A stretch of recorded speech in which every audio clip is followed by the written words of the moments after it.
ads aren't working. And here's the truth, most agencies probably won't tell you. It's not your ads. We see this all the time with Shopify founders.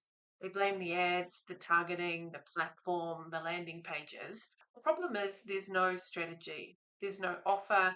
No one's thought about the funnel and the customers and how you're going to attract them and what they need to hear to say yes and buy from you. And there's no real clarity on how you're going to sell the stock that you've got to hit the sales goals that you need to hit and make the profit that you want.